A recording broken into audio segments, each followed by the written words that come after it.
Matilda TV presents Dork Diaries by Rachel Renee Russell. Tales from a not-so-fabulous life. Before we go into this book, my English is not that very well, so there might be some few problems when I'm reading. So sorry for that, and let's go. This diary belongs to Nikki J. Maxwell, private and confidential. If found, please return to me for reward. No snooping around. To my daughter Nikki, who tried her hardest to be the best little ant in the ant colony, when all along she was a beautiful butterfly. Acknowledgements. I would like to thank everyone who helped me to make my dream become a reality. Lisa Abrams, my fantastic editor, will bring great passion to this project and loving it as much as I did. Lisa Vega, my super art director, for her keen eye and never-ending patience. Daniel Lazar at Writer's House, my wonderful agent who never sleeps. Thank you for your genius in realizing the potential of this book, when it was a merely pretty rambling patience about a quickly girl and a fairy godmother. Also, my agents, Maija Nicolo, Celia Di Sa Campa, and are not quarrel at Writer's House, who are handling rights. Nikki Russell and Lizzie Adams, my very talented assistant artists, whose hard work helped me to bring this was under deadline. Doris Edwards, my mom, for being there through thick and thin and always reassured me that my writing was funny even when it probably wasn't. My daughters Ern and Nikki Russell for their love and encouragement.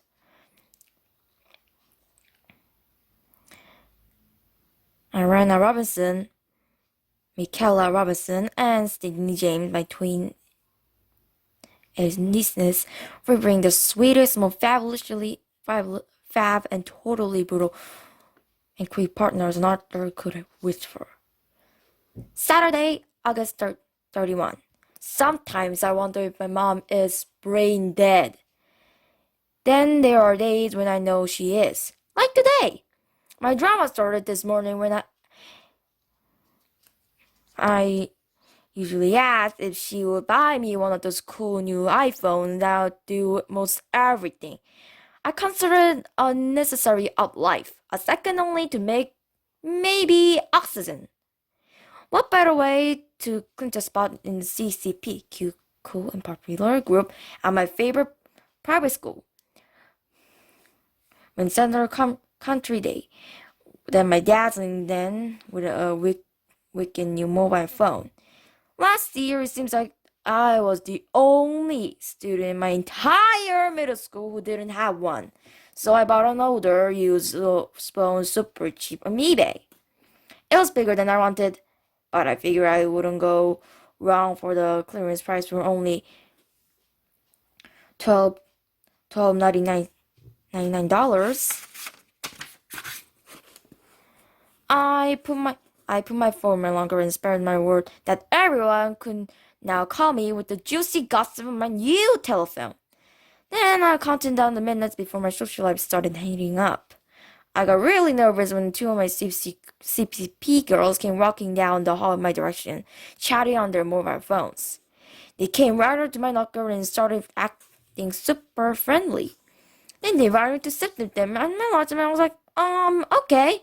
But deep down inside, I was jumping up and down and doing my Snoopy happy dance. Then things got really strange. They said they heard about my new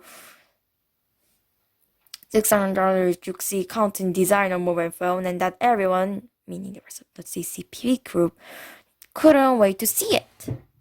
I was just about to explain that I said, Juicy gossip on my new phone, not Juicy gossip on my juicy phone, but I never got a chance because unfortunately my telephone started ringing very abnormally loudly. I was trying to best to ignore it, but both the CCP girls were staring at me like, well, aren't you going to answer it? Obviously, I didn't want to answer it because I had a really bad feeling they were going to be a little disappointed when they actually saw my phone. So I just stood there playing that it would stop ringing, but it didn't. And pretty soon everyone in the hallway was staring at me too. Finally, I gave in, snatched open my locker, and answered the phone, mainly to stop that awful ringing. I was like, hello? Sorry, wrong number.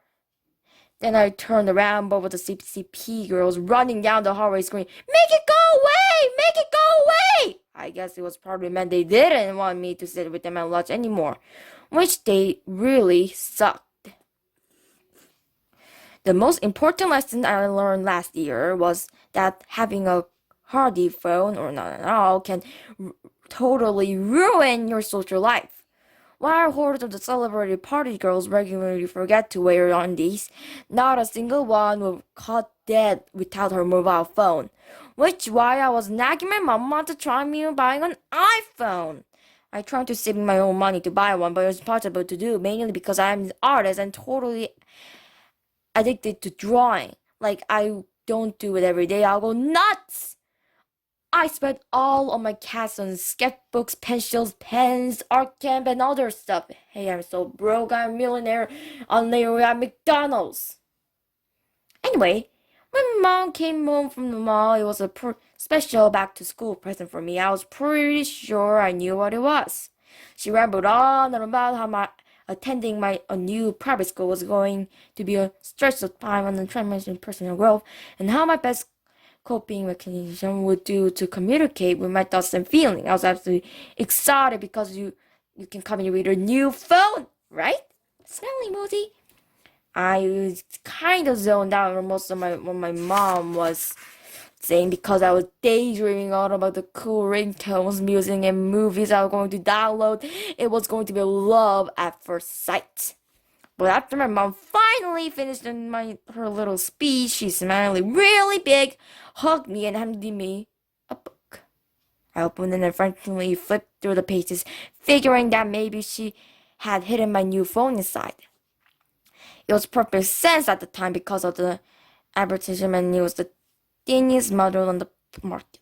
But it dawned on me that my mom had not got me a phone, and my so-called present was just a stupid little book. Talk about major heartbreak. I noticed that all the pages of the book were blank. I was like, oh no, she didn't. My mom gave me two new things, a diary, and infallible evidence she is, in fact, currently brain dead.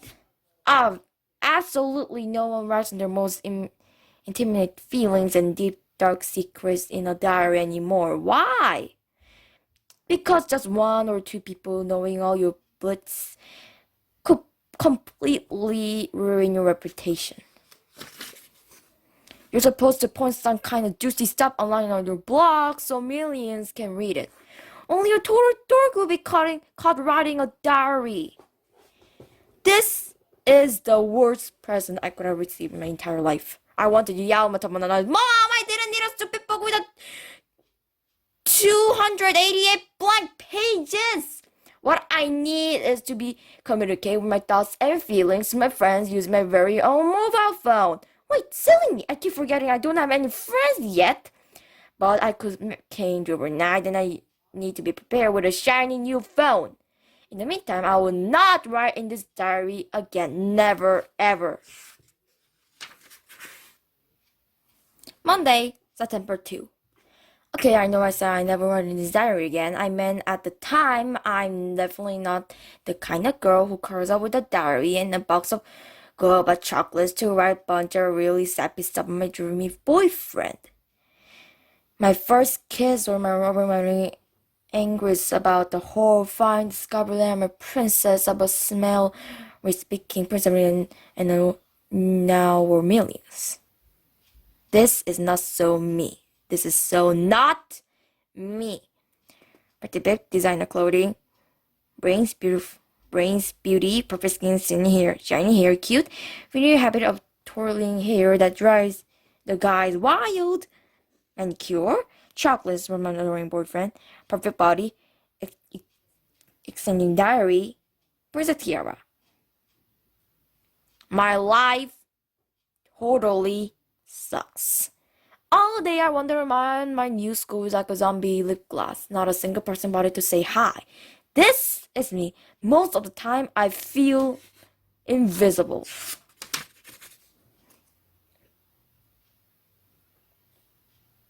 How am I supposed to fare in a Snoopy prep school or like Winchester Country Day? This place is Starbucks in the cafeteria. Has a Starbucks in the cafeteria. I wish my dad had never been awarded a bug extermination contract from the school. They can take their little pity scholarship and give it to someone else who wants it and need it because I sure don't. Thursday, September 3rd. Is way past me and I'm about to freak out because I don't have any of my homework done. The assignment is for Howard's English and we're reading A Midsummer Night's Dream by Shakespeare. I was kind of surprised because I don't know why he wrote 10 chiclet. It was a mischievous fairy who named Puck who tried to break up really cute couple lost in the enchanted forest. Then this guy with a donkey head crashes with a big fairy party and hooks up with their queen pretty weird stuff. Party! Our homework assignment is to complete these 3 essays. Questions about Puck. 1. Would you consider Puck the protagonist of the play? Why or why not? 2. How do Puck's personality and actions set the mood of the play? 3. Use your imagination and provide either a physical demonstration or a drumming of Puck. The first 2 questions weren't that hard, and I finished them in no time at all. However, the third question threw me up a loop. I didn't have a single idea what Puck looked like. I tried to imagine with a cute little pointy ears and not as Nick Jonas, Corbin Blue, Justin Timberlake. I was dying to know if having a messed up name like Puck had completely ruined his life. I bet the popular kids at his school called him Puke, Screaming, Yuck, or something worse. Poor Puck. I tried to go educational website, wiki, something or other that everyone to find a picture of Puck. But I couldn't remember the name of it and I was too lazy to Google it. I was really surprised to hear a knock in my bedroom to the door that neatly, and I assumed it was his 6-year-old sister, Breen. As of a week ago, she lost her front teeth and buried in the backyard to see what grows. She's forever doing crazy weird stuff like that. Mom says because she's a little kid, but I personally think it's because she has the IQ of a box of crayons. It's a little joke I told Brianna the tooth fairy collected teeth from children all over the world and then superglued them together to make dentures for old people. I expect that she was in big trouble with the tooth fairy, seeing she had dug a hole and buried her tooth somewhere in the backyard. The funniest part was that Brianna totally believed me. She will actually dug up half of Mom's flower garden trying to find her tooth. Since then, Brianna has been paranoid that the tooth fairy is going to sneak into her room all in the middle of the night and pull all her teeth to make dentures. But my prank was kind of backfired because now she absolutely refuses to use the bathroom at night unless I check to make the tooth fairy is not hiding around the shower curtain or under the bath towels. And if I'm not quick enough, Brianna will have a little accident on my bedroom carpet. My little sister Brianna. This accident. But what if the tooth fairy is hiding in there? Oops.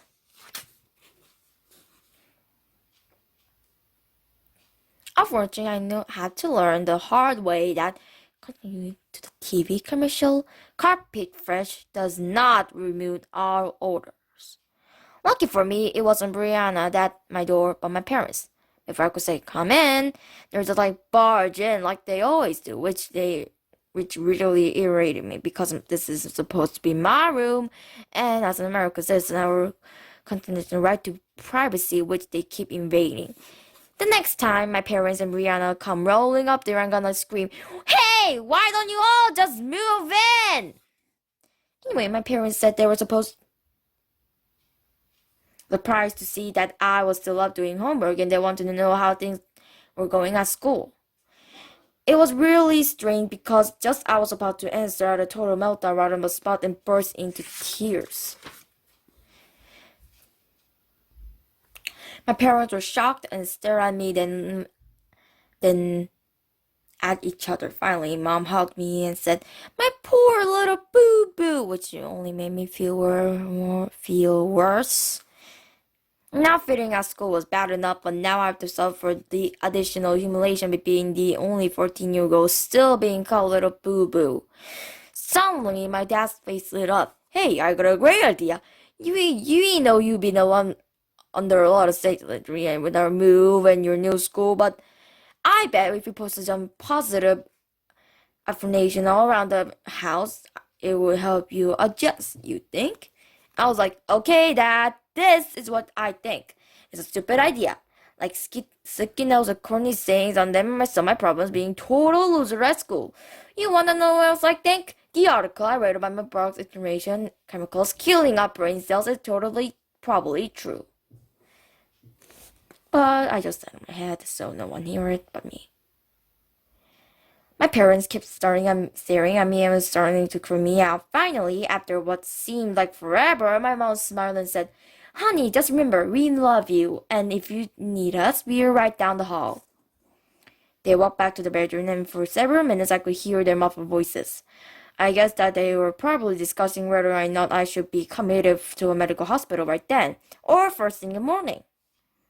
Since it was too late to finish my PUC assignment during study, I decided to finish my PUC assignment during study hall. I wonder you have to hand in homework when you're locked up in a psycho world. Wednesday, September 4th. My new issue, That's So Hot magazine said the secret to happiness is the 4 4s. Friends, fun, faction, and flirting. But unfortunately, the closest I ever got to friends, fun, faction, and flirting is happening in a locker, right next to Mackenzie Holster. She's the most popular girl in my 8th grade. Lucky me. I just finished fighting my way through the crowded hallway to get to my locker and had almost been trampled alive. Then suddenly, as the magic, a huge mass student parted right to the center, just like the Red Sea. That's when I first saw Mackenzie starting down the hallway like a runway, a Paris fashion show or something. She had blonde hair and blue eyes, was dressed like she had just left the photo shoot for the cover of Teen Vlog. And everyone, except me, immediately fell under her powerful hypnotic spell and totally lost their minds. "What's up, Mackenzie? You look hot, Mackenzie. Are you going to my party this weekend, Mackenzie? Love your shoes, Mackenzie. Will you marry me, Mackenzie? You will never guess who has a crush on you, Mackenzie." "Is that another designer purse, Mackenzie? Fabulous hair today, Mackenzie." "I'll poke him out on a pencil and eat with your spam and mustard sandwich. We only use similar lots today, Mackenzie."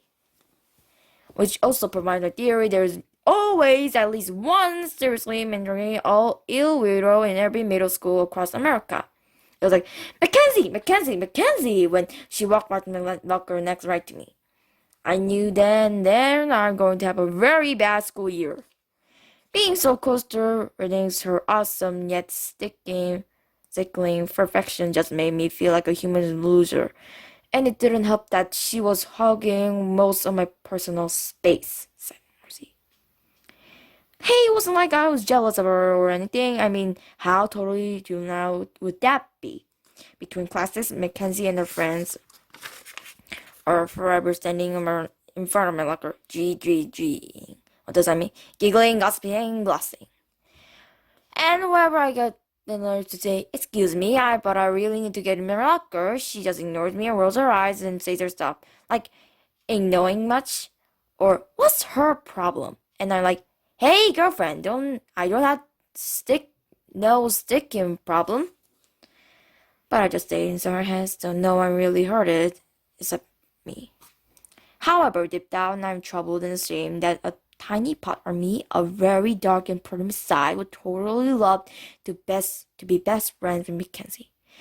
And I found that part of myself so disgusting I could vomit. But I'm not much happier now. I'm really into lip gloss too. My favorite one right now is Crazy Curiously Strawberry Crush Glitterati. It's yummy and tastes like strawberry cheesecake. Unfortunately, no super cute hunk like Bart and Robert, the guy who sits in the room for me like biology class, has developed a huge crush on me and fallen in love with my fabulous glossy lips, like in all those crazy Kisselitter's television commercials. But hey, it could happen. In the meantime, I decided to try and enjoy my single status. Oh, I almost forgot. Dad is supposed to pick me up to school today and take me to dental appointments. Please, please, please don't let me pick me up in this work when the 5 foot long plastic was on top. I'll actually die if anyone finds out. I only attended the school due to the bug extermination contract. Thursday, September 5th. Mackenzie and her snobby friends are just about to get on my last nerve. They're always making nasty comments from any girl who wanders within 6 feet of them. I mean, who do they think they are? The fashion police? Hi, sweetie, you're under arrest for a felony fashion violation. Today, in under one mistake, Mackenzie gave out the following stealing fashion community while applying her lip gloss. Don't you need a license to be that ugly? That outfit would be perfect for Goodwill. If she knows what's good for her, she will burn it. OMG, I bought that exact same sweater she's wearing on my dog from PetSmart. What's that R for thing? She's supposed to spray on the perfume, not marinate it. She has so much acne. She uses special makeup brand. It's called Why Bother? What's up with her new hairstyle? It looks like a small manual space in the rest of her hair. Had babies and died. She thinks she's so cute. So that living proof that manicure can actually grow legs and walk. I call Mackenzie a mean girl. Wouldn't understand me. She's vicious. A bit bull and in a glittery eyeshadow and Jimmy Choo flip-flops. Friday, September 6th. I think I finally figured out why I don't fit at this school. I just need a new designer wardrobe from those really expensive teen shops at the mall. You know, the ones where sales girls dress like Hannah Montoya and have pierced belly buttons, blonde highlights, and pony smiles. Phony smiles? But that gift drives me insane. It's their nasty habit of unexpectedly snatching open the curtain of your dressing room and popping hair inside when you're like half naked.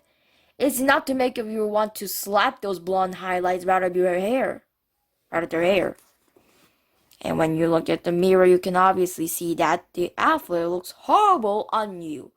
But those sales girls just smile really big and act cute and perky and lie into your face by saying the outfit, 1, looks totally fabulous. 2, brings out your natural skin and tones. And 3, complements your eye color. They tell you even you're trying to on those huge green lawn-side heavy trash bags. Me wearing a trash bag.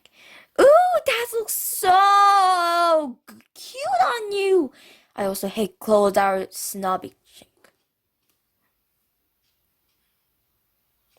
And when the exact same outfit looks totally different on 2 similar girls. The more popular you like school, the better it looks on you. And the more unpopular you are, the worse it looks on you. I can't tell you how snobby Sync outfit mysteriously knows all of your potential stuff about you, but it obviously does. Why I hate snobby chink fashions. Cool snobby chink at outfit at the mall. Popular girl, unpopular girl. The snobby chink for the mom is quite a man blogging thing.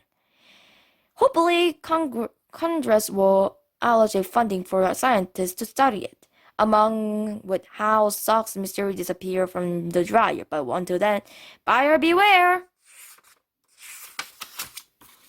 Anyway, after my mom buys me a designer wardrobe, I'm going to rock up to Mackenzie and her little entourage and tell them off good.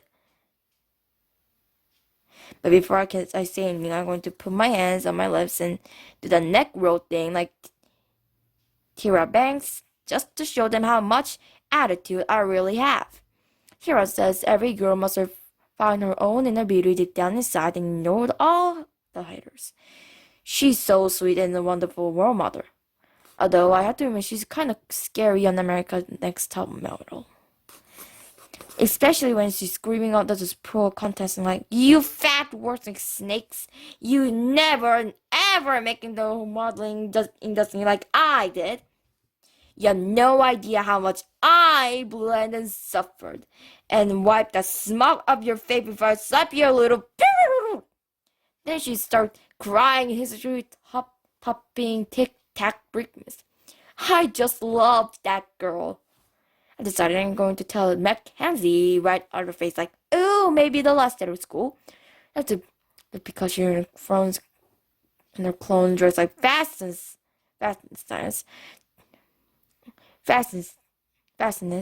They do not have the right to say really mean things about other people. People, meaning the girls whose moms make them shop at JCPenney, Sears, Target, and Walmart. Girls like, well, me. Okay, it's not being a big secret that the clothes are from those stores and aren't as hot as the clothes from the mall. And yes, it's a huge inconvenience and a definite turn off to have to work on the old ladies, fat ladies, pregnant ladies department to get to know those teens. No wonder most girls prefer those fancy teen shop at the mall. Right in the teen department. Old ladies department, teens. Fat ladies department, teens. Pregnant ladies. Teens. I love shopping. Must keep walking. Water! My mom says it really doesn't matter where your clothes came from as long as they're clean. Right? Wrong. I wish I had $1 for every time I heard Mackenzie Street. OMG, what are those pathetic girls buying such hideous clothes? I come to school butt naked before I would ever buy my fashion from a store that sells lawnmowers. To be honest, I don't know the stores I shop at. I sold lawnmowers, and even if they do, big fat hairy deal. It's not that the clothes smell like lawnmower or something. At least I hadn't noticed it. The next time I go shopping, I'm going to sniff the clothing before I buy anything, just to make sure. I'm also going to wear a hat, wig, sunglasses, and bony mustache so no one will recognize me. Wherever. Saturday, September 7th. My mom and dad are driving me nuts. In the past 72 hours, they posted all over the house 139 positive affirmation on rainbow color sticky notes that they really stupid things like be your own best friend, invite yourself over for a sleepover. Unfortunately, I never got a chance to read one. They stuck in the toaster slot thingy because it caught on fire when I tried to make a strawberry tart for breakfast. What the? I had to plumb my glass of orange juice on the sticky note to put it out. And after that, the toaster started melting, shooting blue electrical sparks and making a loud "Girl!" I think we were all going to need a new one. But what really scary was going to our house could have actually burned into the ground. All because my parents stuck a sticky note in the toaster slot thingy. I know my mom and dad mean well, but sometimes they're an embarrassment. Sunday, September 8th. I'm already dreading that the weekend is almost over and I have to go back to school tomorrow. It's been one more week and I hadn't made a single friend. I got this overwhelming sense of loneliness sticking in the pit of my stomach like a big, fat, poisonous toad. Me being overwhelmed by the big, fat, poisonous toad of loneliness. I'm seriously thinking I'm asking my parents to let me move back to the city and leave my grandma so I can attend my own school. I admit the school wasn't perfect, but I give anything to my friends from art class again. I really, really miss them. Anyway, my grandma lives in one of those apartment buildings for elderly people who are young at heart and committed to leading a full and active life. So she ups all the ladies' fat and stuff. She's a little wacky, okay, a lot wacky, and totally addicted to game show The Price is Right. Last year, Grandma bought a computer from the home shopping network to help her train to be a contestant at The Price is Right. Now she spends most of her spare time on the computer memorizing the successive retail prices of the major grocery store brands. She plans to use all her research and game strategies to write a how-to manual called The Price is Right for morons. Grandma says the book could be bigger than Harry Potter. My grandma. I don't think being on a game show took any special skills, but he told me how to train like you would for the Super Bowl. She took a spoonful of it and she drinks stare at me with real serious like and whispers, Sweetie, when life presence changes, you can be either a chicken or a champion. The choice is yours. Then she started humming, Girl will want to have fun real loudly. I was like, just great. Grandma is going senile. Doesn't she?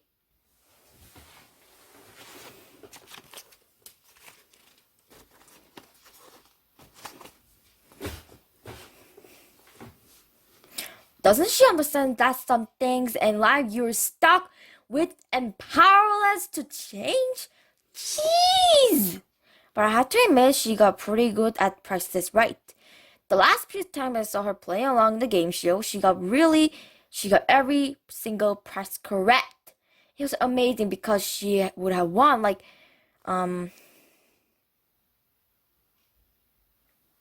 40 per mil for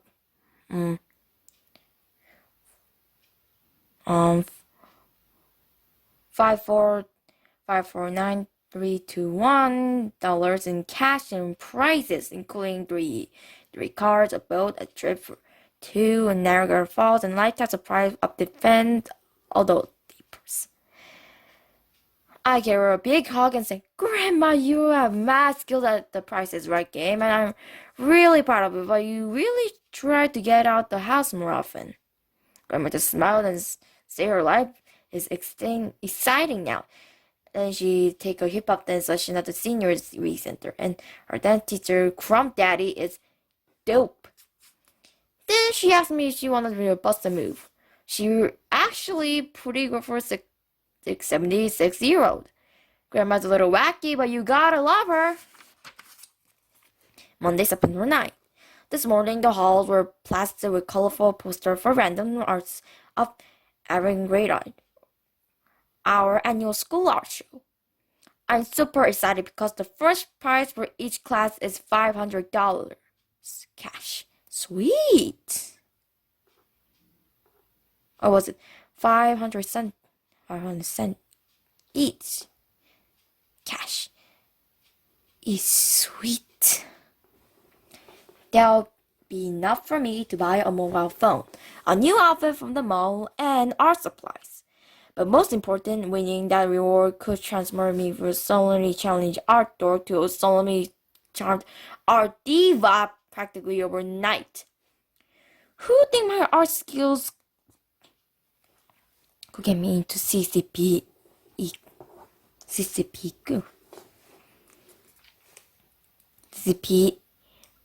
equally?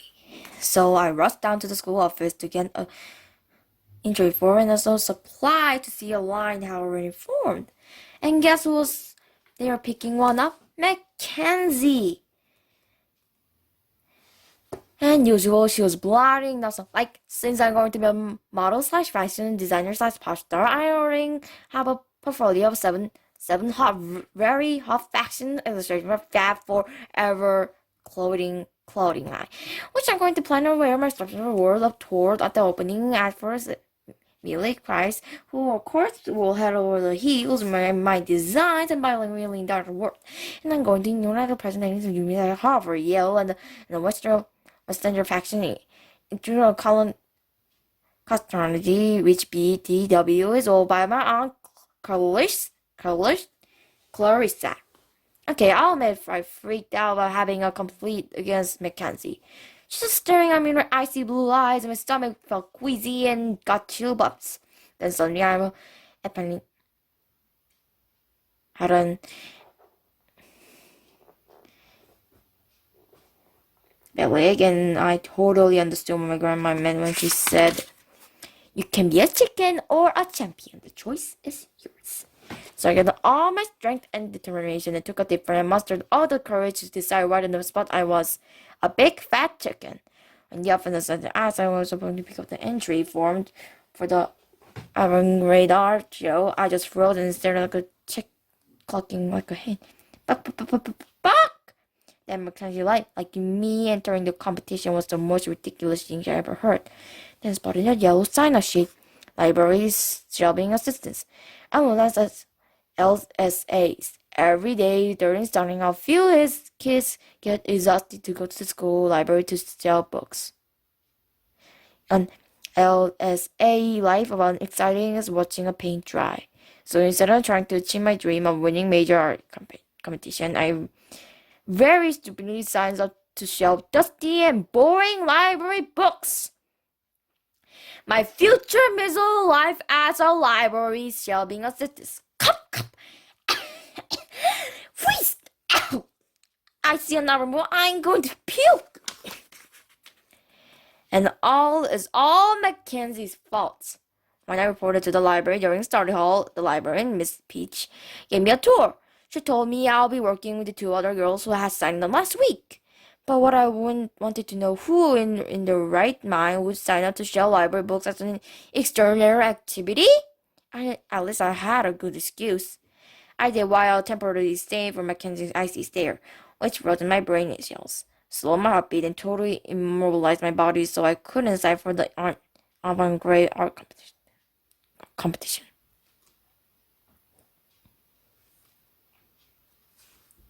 Thursday, September 10th. I had the most horrible accident in French class today.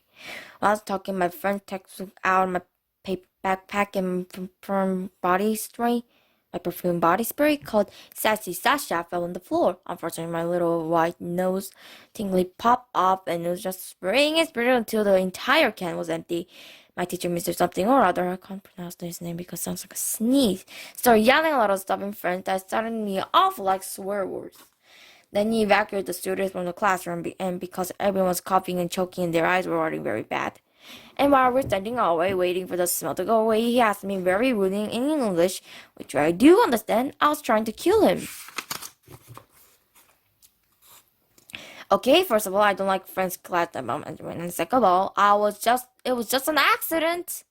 I mean, it's like my perfume really going to kill him? At least I don't think so. Then again, what it actually did. One of my friends take a class from the teacher's law while eating a corn dog lunch and died from extreme sashi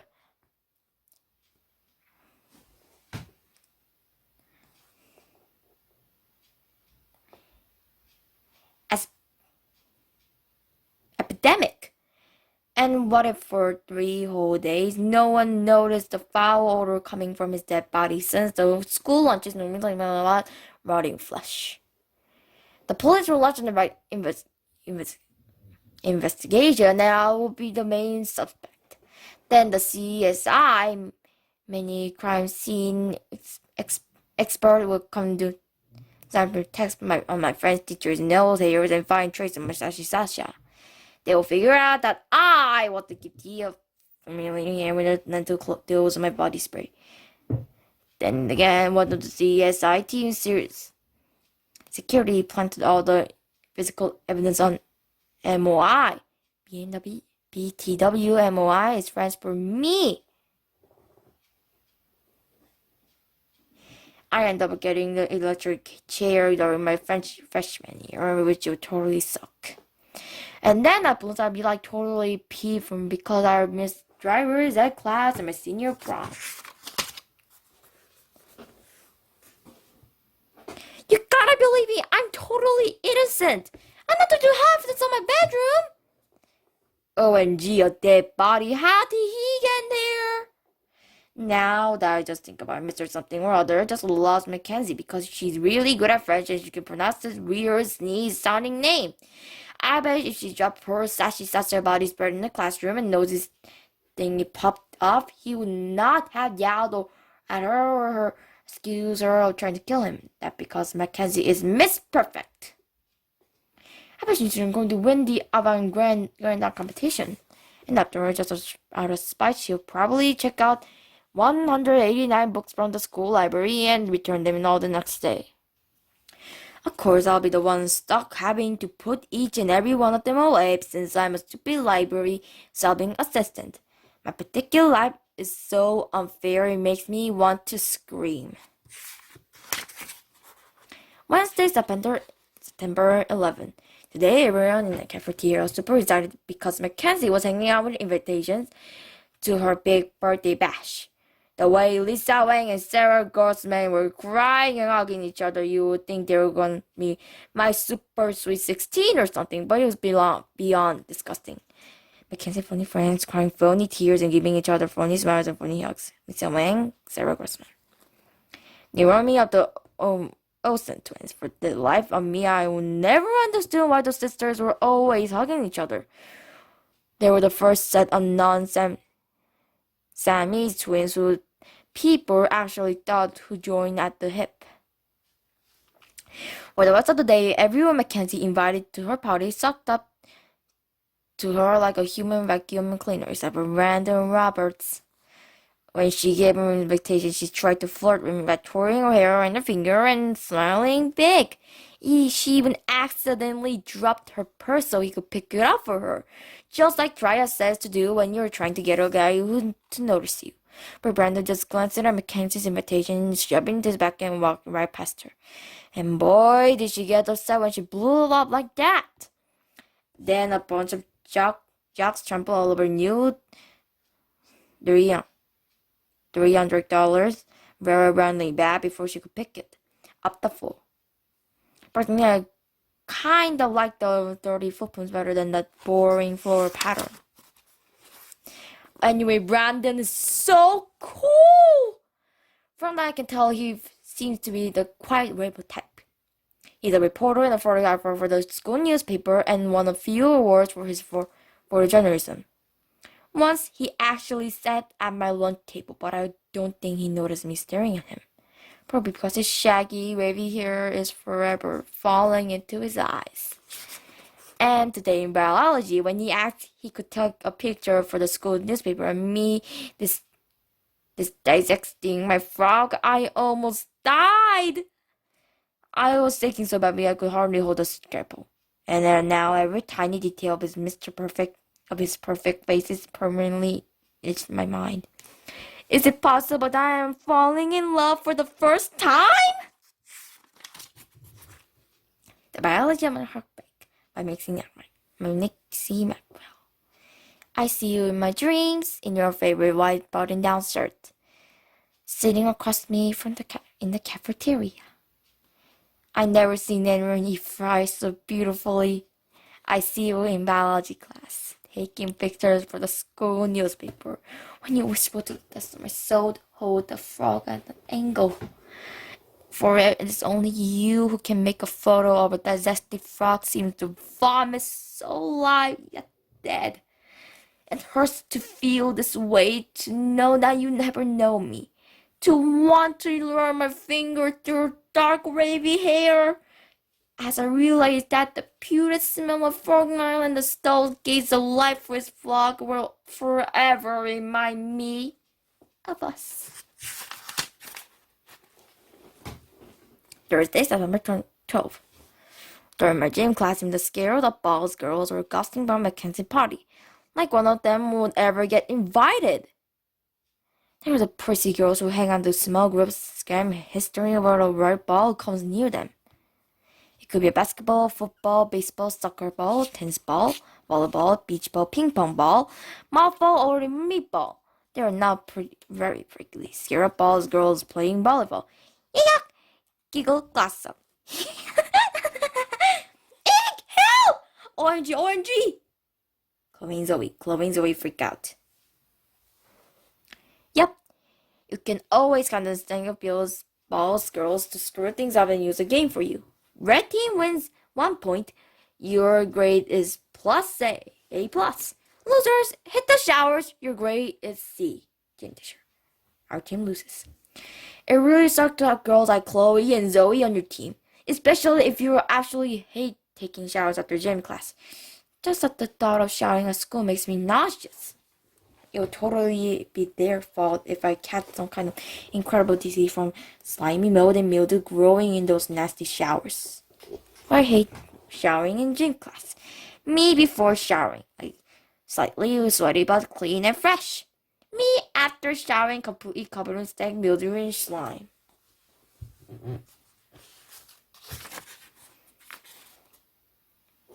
I was really surprised when Chloe and Zoe came up at me after gym class and started talking.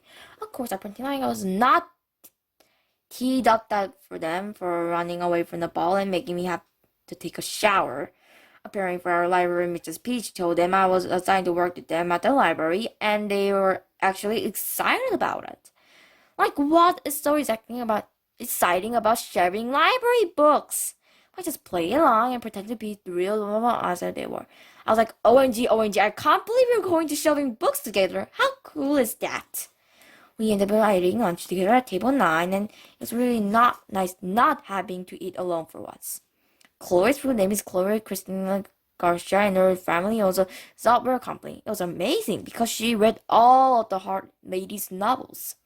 She says she lives viciously through the characters' joys and heartbreaks and learns a lot of stuff about love, life, and kissing, which she plans to use then when she goes to high school next year. She says she owns 983 books and she has read one of them twice. I was like, wow! Zoe's full name is Zoe Sha Ebony Franklin, and her mom is Antonia, and her dad is a regular company exclusive. She met practically all of the biggest pop stars. Zoe says she likes reading up self-help and currently seeking ways to enhance her relationship with her 3 mother figures in her life. She has a mom, a grandmother, a raiser, and stepmother. Ultra-symbolic, since I know from personal experience that having only one mother figure in your life can be traumatic and physically damaging. Can you imagine having 3? OMG. Then Zoe said, how can you stand having locker next to Mackenzie's? She's like, so stupid. She lost lipstick on her forehead to make up her mind. And she really shallow can sometimes create multi-factor self-esteem issues. I could not believe Zoe actually said that. I thought everyone at the school worshipped Mackenzie. We laughed so hard the true of care bitch shot right out of my nose. All 3 of us like, ew, gross.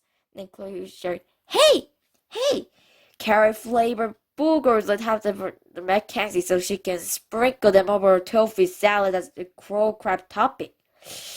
Eva Quick thinks these girls are forever doing evil stuff that to their frenemies. We laughed so loud, Chloe joked that the kids at table 6 and 8 started staring at us. I even saw Mackenzie's glance our way, but then she looked away really fast so she wouldn't make the huge mistake of believing she actually acknowledged our existence. I could tell she was wondering what was going on. So, now I'm thinking about forgiving Chloe and Zoe for the whole shower fiasco in gym class. I actually had a pretty good day today.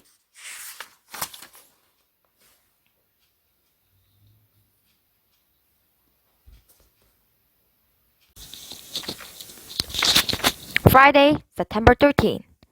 I was pretty sick and tired of hearing about Mackenzie and her stupid little party.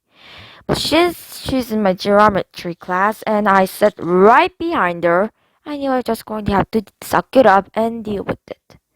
I was trying my best to ignore her when she turned around, smiled at me, and did the strangest thing.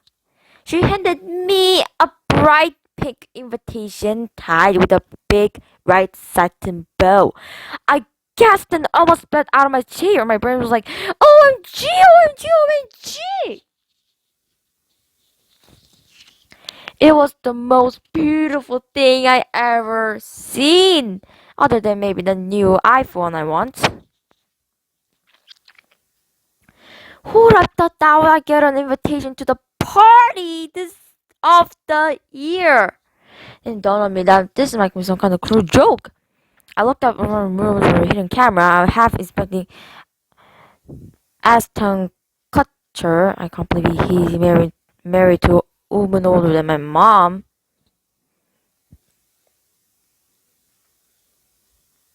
To jump out of the closet and yell, "You just got punked!" Then I realized that most of the other girls in my class were staring with envy and disbelief. It was really weird, because suddenly I noticed a little tiny lint balls all over my favorite hoodie. And it made me feel self-conscious, so I tried to pick a few of them off. None of Mackenzie's friends would have caught that from the mall hoodie with lint balls on it, so I made a mention note. Burn current wardrobe. Worn out, worn out stick, worn out Skechers, low-rise jeans with saggy butt, sweatshirt, rest of my embarrassing wardrobe, scarf knitted my aunt, belt, baggy tank top, out of style clocks, dirty gym sock, birthday present from grandma, not from the mall, minty hoodie, sweatshirts. Mackenzie would still smile at me like I was a real BFF or something. Hey, hon, I was just wondering if you could. But I got so excited, I jumped right in before she even could finish her sentence. Mackenzie, I would love to, I gushed. Thanks for asking me, hon.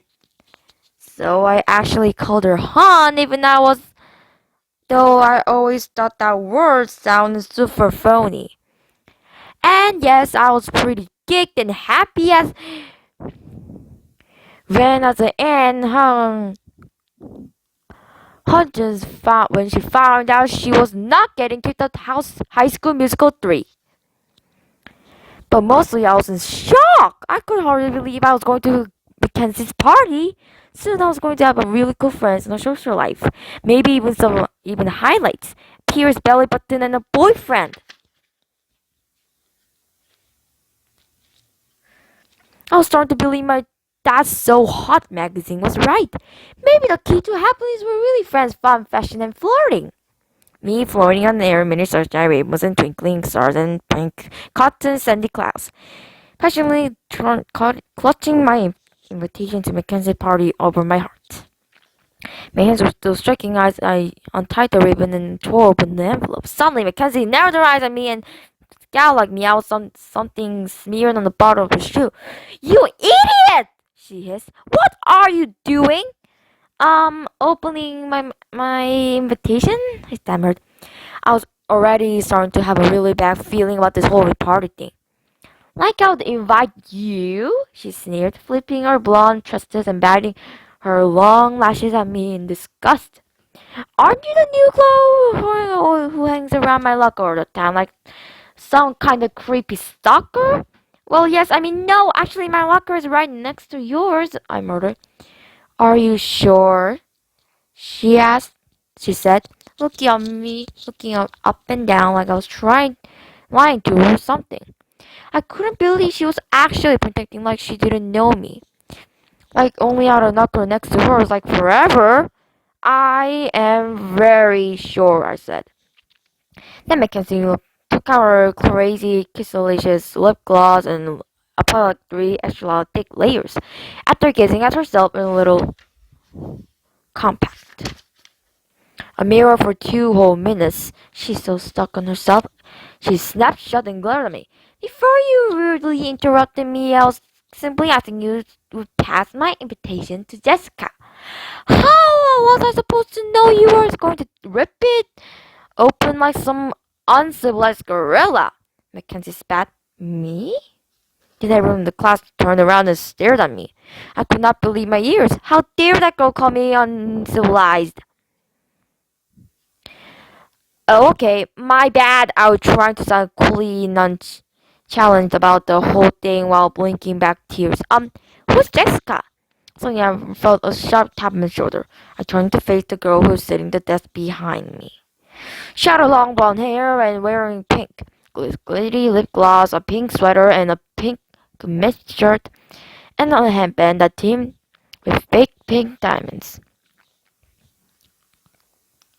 If I spotted her in Toys R Us, I swear I would probably mistaking her for a new fashion doll. Hi, Jessica, she announced, rolling her eyes at me. I can't believe you opened my invitation. I was desperately trying to tie the satin ribbon back when she snatched the invitation from my hands so violently I almost got a paper cut. I felt total retard. And to make matters worse, I heard a few of the kids around me snickering.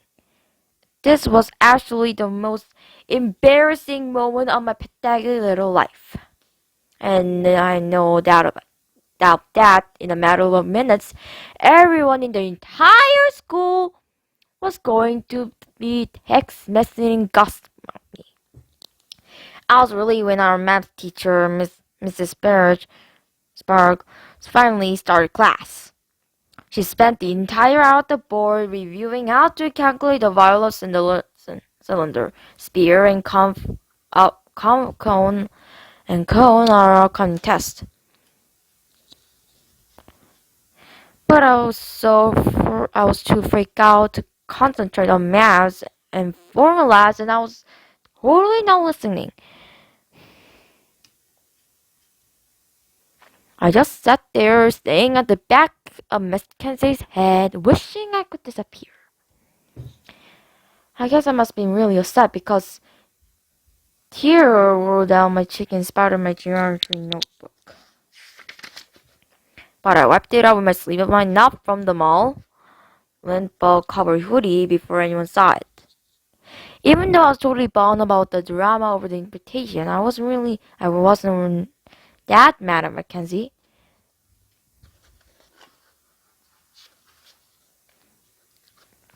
I'm such a loser. I was having a party. I wouldn't invite myself either. Saturday, September 14th. Had the most horrible week ever. Why? Because Mackenzie has been trusting my life. First, she ruined my chances the avant-grade competition. Two, she dished me by not inviting to a party. Third, she ridiculed by calling me uncivilized. Four, she publicly humiliated me by giving an invitation and not inviting me. Fifth, she tried to steal my true love life. Brandon Roberts by tearing her hair and flirting with him. I plan to spend my entire weekend just sitting on my bed in my pajamas, staring at the wall and sulking. Which strangely enough always seemed to make me a whole lot better. But my client plans were completely ruined. Around my room, around noon, my mom came bouncing into my room all cheerful and announced that for lunch we were having a family cookout on the grill. She said, "Honey, get dressed quick and come out to the backyard and join the fun." Obviously, I wasn't in the mood for fun and I just wanted to be left alone. And I didn't like hanging out in the backyard because I've seen some really large spiders up there before. I have a thing about spiders, they creep me out. Also, Cillian diagnosed me as being highly allergic to pests that suck human blood, much as spiders, mosquitoes, leeches, and vampires. My life motto is bloodsuckers cannot be trusted. Anyway, when I went outside, my dad was all dressed like matching chef, had an apron that we got him for Father's Day. It said, "My dad is a worst grading cook." But the most the letters are fading out. In the watch announced that my dad is S book.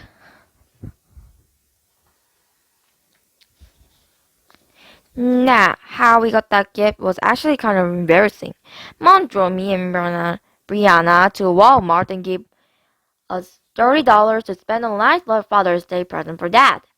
After Brianna bought a tattoo and tan fashion doll for nine $9.99, and I brought the new Millie's Psycho CD for $1,400. We only had six $6.01 left cover to use for that, which was no whole lot of money. Lucky for us, I spotted these hideous hot-picked chef hats with marching aprons, a clearance bin for only $3.87. We had a choice for kids to cook when mama aren't nobody happy, Detroit Piston Rule, or my dad's the world's greatest cook, an orange furnace lady lettering.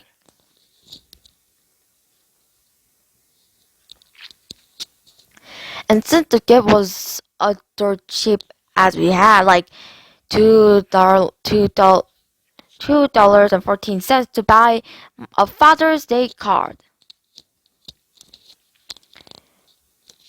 But I convinced Rihanna that Dad would much rather have a handmade card from us that she could make for free using a notebook paper, crayons, and glitter. She totally bought into it, and I used the last few dollars to buy myself popcorn and extra large strawberry mango smoothie. Snacks tasted good, considering the fact I was starving at the time and they came from Walmart. Who would have thunk Dad would have loved that tacky gift so much? "This is the absolute best father gift I ever received in my entire life," he said and got it teary-eyed. Which is not saying much because every year Brianna and I outdid ourselves finding cruddy Father Day gifts. But we always manage to snag some really great swag for ourselves. Father's Day is now our favorite holiday after our birthdays and Christmas. Anyway, my dad is grilling the meat while whistling old disco tunes. Then, out of the blue, he suddenly delivered a major complication, not with the whistling, but his grilling. I guess you could call a bug problem. When he told me to run into the house and get the can of bug spray, I had really a bad feeling about it. I was like, "Dad, are you sure?" And he was like, "I don't plan on staring my $20 streaks on these biscuit fries." Well, that was a big mistake because the bugs were not biscuit fries. You'd think an experienced exterminator would recognize the fly when he saw one. Unfortunately for that, he was dealing like a nest of very angry horned wasp. Well, our cookout ended up being a total disaster. To make Dad feel better, we complimented him how handsome he looked in his such chip salmon apron, even though he was a little dirty from knocking over the lady's rabbit skins when he was running away from those wasps. Poor Dad! However, the good news is that I was able to go back up to my room and put in a few more hours of intense soaking. Woohoo!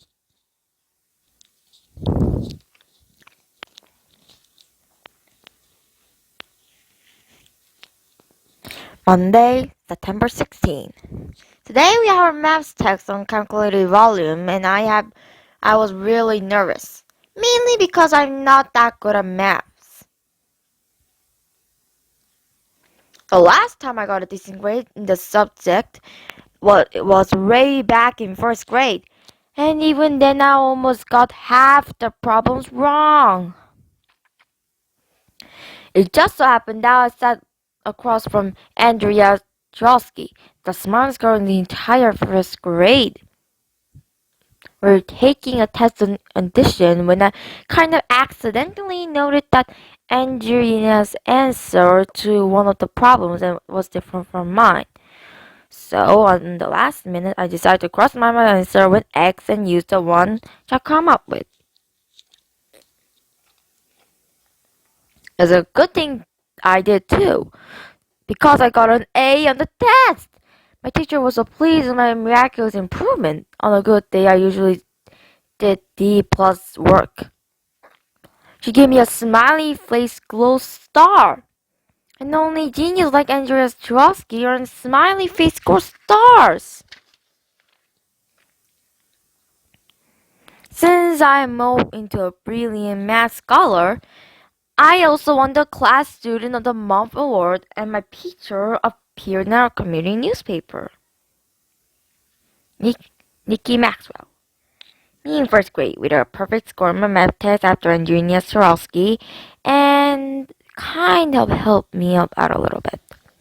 My mom and dad were so proud of me. They made 127 copies of my newspaper article and mailed them out to every single of my relatives all across the nation. I can only imagine how happy and excited they were for me when they opened their letters. My Aunt Mabel. Well, Tutti my fruity, a picture of Tayoka Fanning. My uncle August, Augustus. Well, Compy, my long-nosed nephew with me from Cascaton. My great-grandma Gertrude. Gracious me, it's Bindi the Jungle Girl. My third cousin Billy Bob. He still called the cops. We got another letter from that crazy stalker. Okay, so maybe some of my relatives didn't recognize me right away. But if they had, I'm pretty sure they would have been really proud. Anyway, my geometry test I've been calculating volume was really hard. I know I should have studied more, but since I spent my entire weekend stalking, I kind of cut into my study time. I pretty much just played like crazy through the whole test. Sometimes I'm not like, please, please, please help me to pass the test. I'm really sorry about losing in church last Sunday. And what happened again? Also, you can tell me the formula from the volume in the lowers of or and when you calculate on the smear, you can multiply the. Some of us are trying to take a test. Hey, Einstein, study much? I guess a few people sitting near me must have overheard. I was too happy when the test was finally over. As I putting my stuff into my backpack to go to the next class, I couldn't help noticing Mackenzie, eyeballing all evil-like. When she walked up to the car and said, "Today is the last day to enter the avant-garde art competition," and I had to take my entry form down to the office. "I'll meet you at my locker, okay, hon?" Then Jessica stared at me and said really loud, "Mac, I just know you're going to win first place. Your fashion illustrations are so, bootylicious." I could not believe Jessica said that. Like, bootylicious is like so yesterday. But thing that really freaked me out was when Mackenzie smirked at me, said like, "Nikki, everyone in the entire school knows you're too chicken to enter the art competition. Because I'm a better artist than you are, so don't bother." Okay, even Mackenzie didn't actually say those words to me. She definitely looked like she was thinking them. And either way, it was a humongous insult to my intelligence. Then she flipped her hair and zapped like up the classroom. I just hate it when Mackenzie sashes. How dare she talk about the art competition right into my face like that? Especially when it was her fault I didn't enter to begin with. The whole situation just ticked me off. Suddenly I was totally lost and screamed at the top of my lungs, Mackenzie started this war, I'm going to finish it! But I said in my head so no one else heard it but me. Then I made a solemn promise to myself. I, Nikki J. Masrill, being sound mind and body, officially entering the avant-garde art competition. I was going to show Mackenzie once and for all I had mad art skills. And mine were way madder than hers. So I grabbed all my stuff and marched right down to the office to fill out an entry form. Sure enough, Mackenzie was still there applying her 14th layer of lip gloss and bragging non-stop about her fashion illustrations. And everyone thinks my original designs are so hot I'm going to be rich and famous and go move to Hollywood and blah blah blah blah blah blah blah. I was just easily chilling out behind the big potted plant right outside the office door, minding my own business, when finally Mackenzie left. But it's not like I was spying on her or anything. I just didn't want to attract a lot of attention to myself or have Mackenzie think I was making a deal out of the fact I was entering into a competition. Although, to be honest, it was a big deal. It was the most important thing I had ever attended in my entire 14 years life on planet Earth.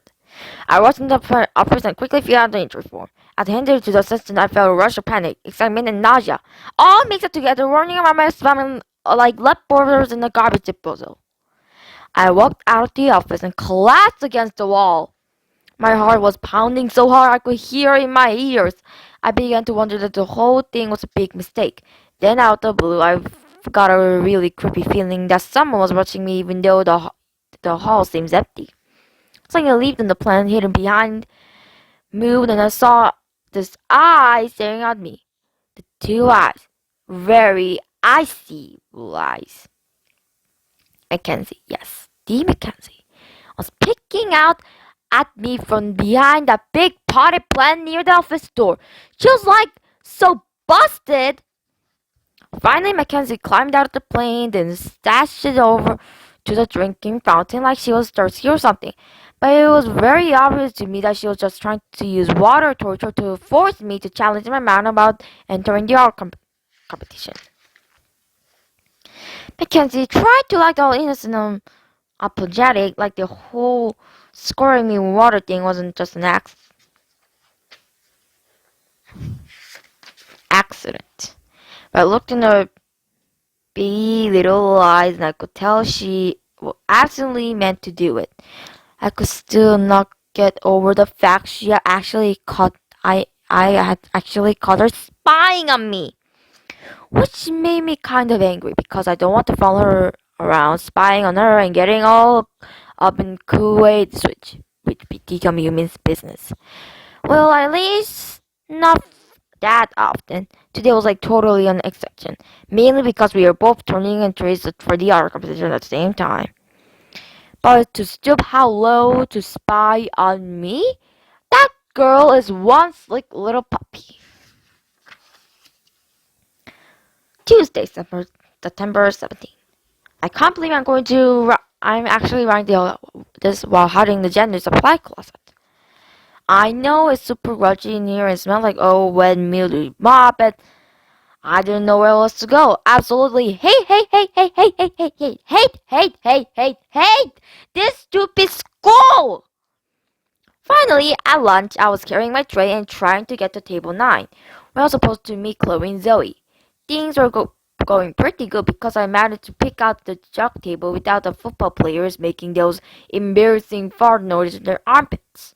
But I was walking past Mackenzie's table where I really wasn't paying attention. She and Jessica must have still been pretty mad at me about the party invitation at the art competition. Because this is what happened. Me in the lunch room trying to get to table 9. I checked and suddenly everything started moving in slow motion. My lunch tray went flying over my head and I heard a very familiar voice shrieking, "No!"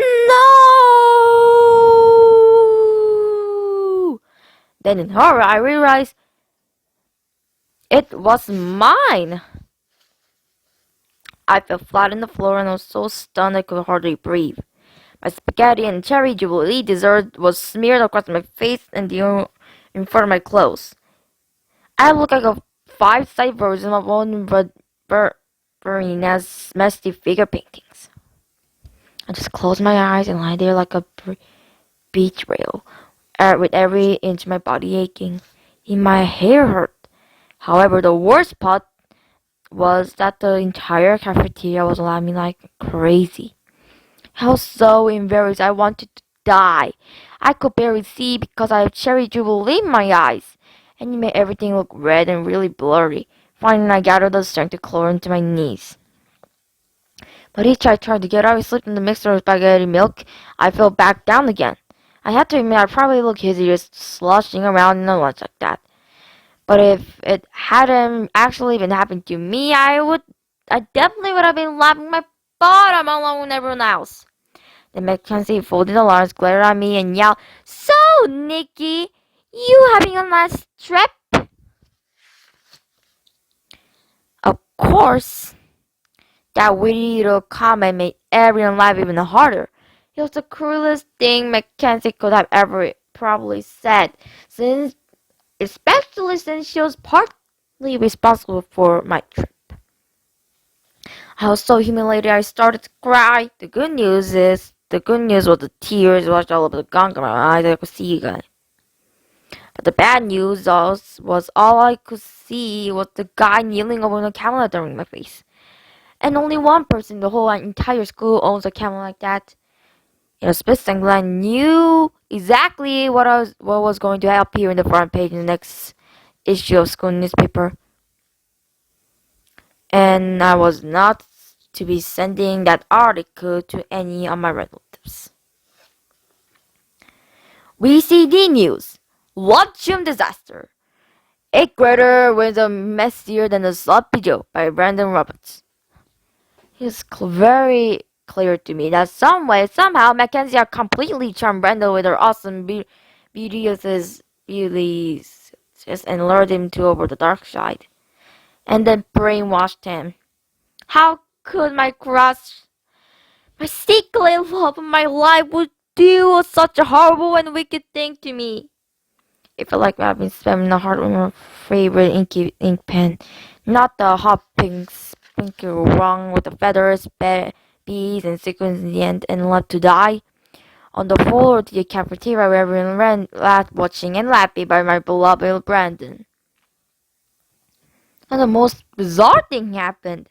Brandon kind of smiled at me, slid his camera out of the way, grabbed my hand, and pulled me off the floor. "You okay?"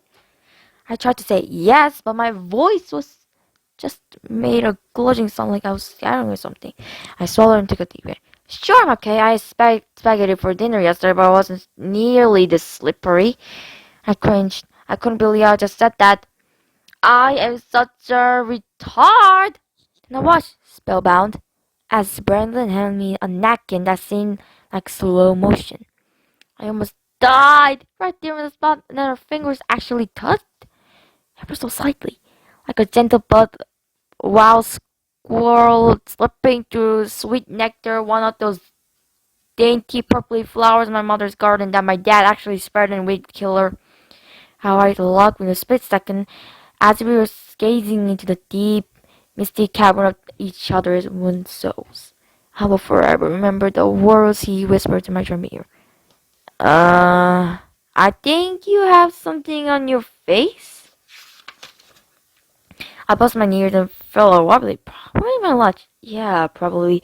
Unfortunately, my very serious email convo, which BTW, emotional conversation, was rudely interrupted by Mr. Snodgrass, our lunchroom monitor, but everyone calls him Mr. Snot and not so nice word. He started cleaning up the mess on the floor and Trying about my responsibility as a young adult to keep the food in my tray all times, but Brandon rolled his eyes at Mr. Snodgrass in a very serious manner and then kinda smiled at me again. I guess I'll see you in biology. Yeah, okay, and thanks, for the napkin. Ain't no prob. Actually, we have napkins just like this at home. My mom got it on sale at Walmart. Oh, that's, cool. Well, later. You sure see ya in bio. Then Brandon picked up his backpack and left me at the cafeteria. I just clutched the napkin over my heart and sighed. In spite of everything that just happened, I suddenly felt very happy and butterflies all over. But that feeling lasted about 10 seconds because that's how long it took me to notice Mackenzie. She was so angry. Her whole face was all drippy and distorted. She actually looked a little scary. I hope you're not stupid not to think he like a loser like you? She howled in the banshee. I guess I was still kind of disoriented because I didn't have the slightest idea what she was talking about. He who? I asked. Then Jessica blurted out, You're such a klutz! OMG, look at her. I think she peed on her pants. Then Mackenzie was like, OMG, you're right! She did pee on her pants. Then both of them started laughing and pointing at me again. I just rolled my eyes and said, Yeah, right, I spilled milk on my pants. Don't you morons know milk when you see it? And I ran out of the cafeteria and went straight to the nearest girls' bathroom. Inside, there was 5 girls in the mirror trying out on their lip gloss flavors. They completely frozen and staring at me like a horror and their mouths wide open. It was like they'd never seen anyone cover have to throw spaghetti and cherry jubilee before. Some people were so rude. I kind of staggered back the hallway like a zombie, but instead of leaving a trail of slimy, rotten flesh, I left in the trail of spaghetti sauce and cherry jubilee.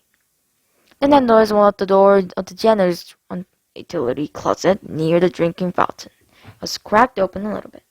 I peeked inside, and since no one was in there, I snuck in and closed the door. I felt so horrible. That's when I burst in tears and started writing my diary. Pretty soon I heard some very familiar voices whispering and sneaking inside the door. Then I saw Mackenzie in her piece trying to track me down and harass me some about peeing my pants. Are you sure she's in there? I think so. The spaghetti leaves right up to this floor and stops. And look, cherry jubilee footprints. She has to be in there. I was like, just great. At the moment, I would have given anything to just disappear in the thin air. Then they actually had the nerve to knock on my door. Well, not exactly my door, but the door to the janitor's closet. If I were a victim of those horror movies where the girl is alone and look, here's a knock at the front door. Then she goes to open the door and everyone in the audience is yelling, Don't open it! Don't open it! But she opens the door anyway because she doesn't know she's in a horror movie.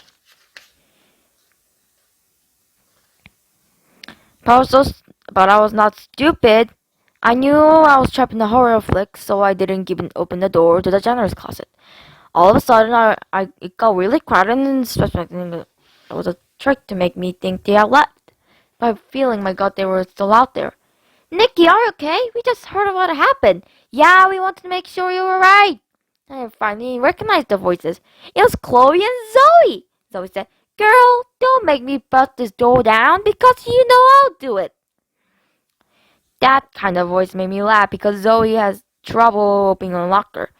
And sometimes even her bottled water. I was like, yeah, right. And Chloe said, if you're not going to come out and talk to us, we're coming in. The next thing I knew, Chloe and Zoe were poking their eyes out in the janitor's closet acting all goofy. Chloe was snowing and giving me jazz hands, and Zoe was sticking out her tongue and giving it to Sink Guy. They're like, what's up, girlfriend? For some reason, seeing them just makes Stormy crying all over again. Soon the three of us just sailing out in the janitor's closet, talking about the drama with Jessica and Mackenzie. But I felt that in the part about Brandon and Purpose, because I was still kind of embarrassed about it. Plus, I was pretty sure he picked on Mackenzie the other day. If I were a guy, I'm sure I would. But I wasn't so not giving my hopes about Brandon actually liking me. Pretty soon the lunch period was over. Chloe and Zoe helped scrubbing the fluid stains off. My clothes with paper towels in hand soaked right into the big sink. There were some stains we couldn't get out though. I couldn't believe when Zoe ran into the locker room and gave me some favorite lucky sweater to wear to cover them up. And Zoe said I could apply some extra amount of her cherry candy apple swirl and shiny lip gloss along her midnight blue liner. Everyone, especially the guys, would notice my beautiful, luscious lips and dreamy eyes instead of pea stain. Milk stain in my front of my pants, which, lucky for me, was not noticeable since it was starting to dry up. In spite of the bad things went not much, I definitely feel a lot better now. I guess maybe I don't hate this school quite as much anymore. But I bet Brandon thinks I'm a total klutz. Wednesday, September 18.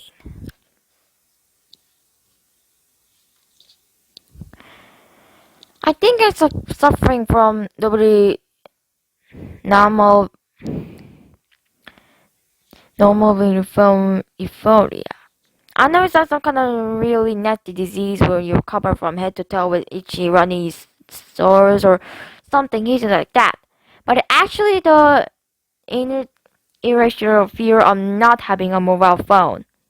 The worst thing about no phone phobia is that it sometimes causes hallucinations and make you do insanely stupid things. I think I'll attack of this delivering disease on my home from school today. I thought for sure I saw a tiny, cute phone thingy that lives around your ear on lying in the shower near our mailbox. I was like, sweet! A free phone thingy. It's all good. But when I took a closer look, it's a kind of bright, peachy color. And I guess what I found was actually a hearing aid. Of course, I was devastated when I finally figured this out because I was really pumped about found a free phone thingy just lying there on the sidewalk. I figured it belonged to Mrs. Wallowbanger, the little old lady who lives next door. I suspected she was kind of hard of hearing because for the past few days, whenever I said "Good morning" to her on my way to school, she would ask me to repeat what I said like 7 times. She has a scrawny little Yorkie named Cream Puff, and she walks in twice a day. Cream Puff looks like a fuzzy ball with no full legs, but he's vicious as a Doberman. Anyway, I spent 5 minutes trying to decide whether or not to knock Mrs. Wallbanger's door to ask she had lost her hearing aid. But I figured she hadn't because it would have me wasting my time and energy. And it had it, it would be an even bigger waste of my time and energy. I was right. This is what happened. What I said, "Hi, Mrs. Wallbetter. I just stopped to ask if what you lost your hearing at." What she said, "What you say, Missy?" What I said, "Your hearing aid! Is it lost?"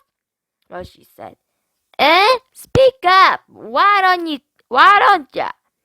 What I said, "Did you lose your hearing aid?"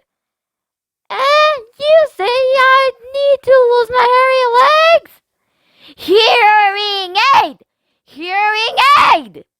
Don't get fresh on me, you little whippersnapper. My hairy legs are none of your beeswax. Get on my property. I was like, never mind, my little chap, Mr. Wallbang and not go around. So I figured I just have to hold on into her hearing aid for a while. Since she only comes out of the house to walk her dog, what is the worst thing that could happen? Hey lady, be careful. Don't step on the big pile. Don't you hear me, man? What I said wasn't what it meant. Cream pup, dear.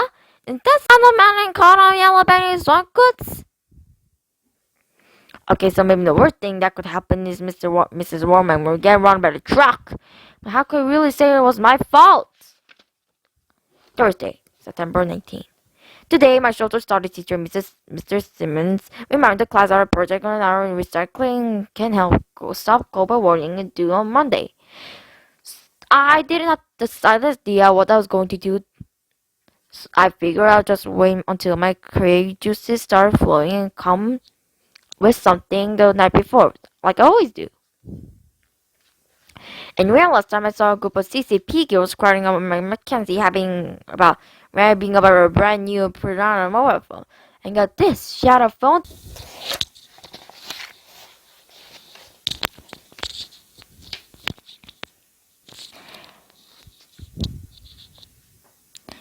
thing clamped into her ear that looked almost identical to the hearing aid I have found. Even though I was starting to feel a little guilty about keeping Miss Wall of Anger hearing aid, I suddenly got this frantically brilliant idea for my social studies project. My project was going to 1. Encourage recycling to cut down pollution. 2. Help global warming by reducing the number of hot air bags I can non-stop on mobile phones. 3. Boost my popularity at school by making everyone think I own an expecting new phone thing, just like Mackenzie's. I bought my dad's video camera and typed in my process. How to make a fax phone thingy from an old hearing aid. Hi, I'm Nikki, and I'm going to show you how to make a fax phone thingy from an old hearing aid. The word fox is pronounced faux and phony. In the French word, snotty people use means fake and knockoff.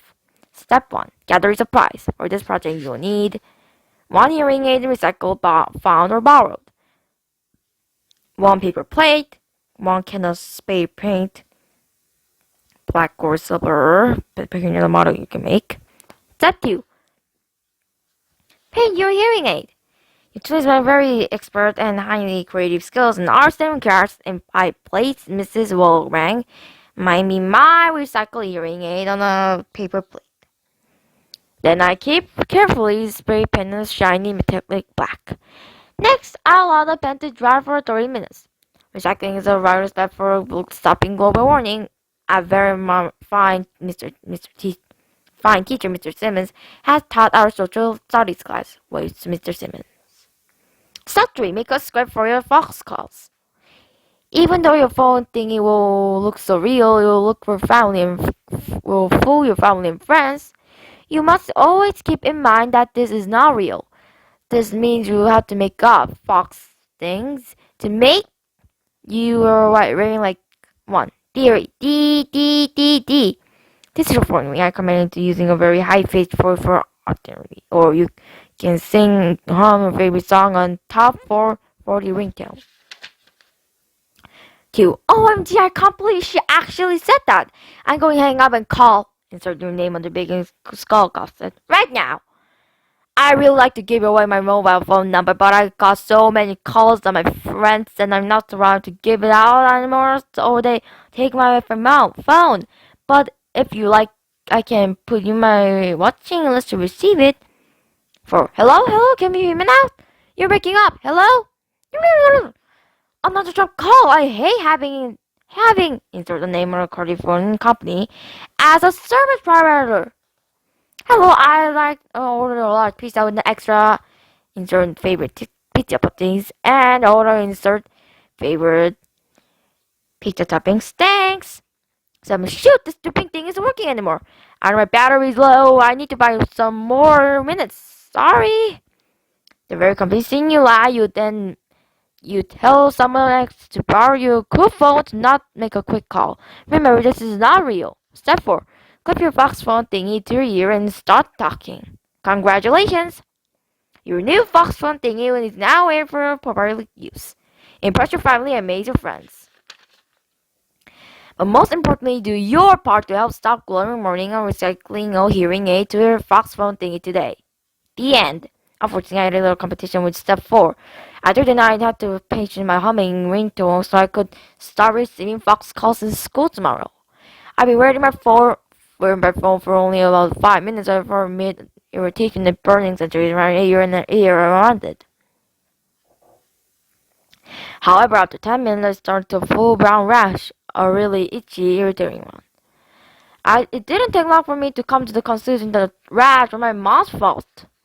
Why she never bothered to tell me I was hired allergic to shiny metallic black spray paint? I'll never know. I mean, she had to have known this information, right? It's the same woman who gave birth to me. Okay, for me, my dad had some automatic cream left over to the time when he got attacked by those wasps. So I saw it all over my ear and the side of my face. Since I have no love for the use for Mrs. Wallenberg's hearing aid, I decided the more right thing to do to return it to her. Anonymously. I placed in the hearing aid in a little box to bow it and attached in the note. Then I put it in the front step, rang her doorbell right away. It's not like I always scared her or anything, it's just like I wanted it to be a surprise. Later that evening, I saw Mrs. Wongbemer walking through a dog, and sure enough, she was wearing her hearing aid and a huge smile. If I ever find another hearing aid in the sidewalk, I'm definitely going to leave it there where I will. One, I get a decent grade on my golden warning project, and the ugly rat goes away before school tomorrow. Ick. 이 영상은 1편과 2편으로 나눌 수 있습니다. 죄송하지만 2편은 다음 주에 올리겠습니다. 구독, 좋아요 부탁드립니다. 구독, 좋아요는 저와 마틸다에게 힘이 됩니다.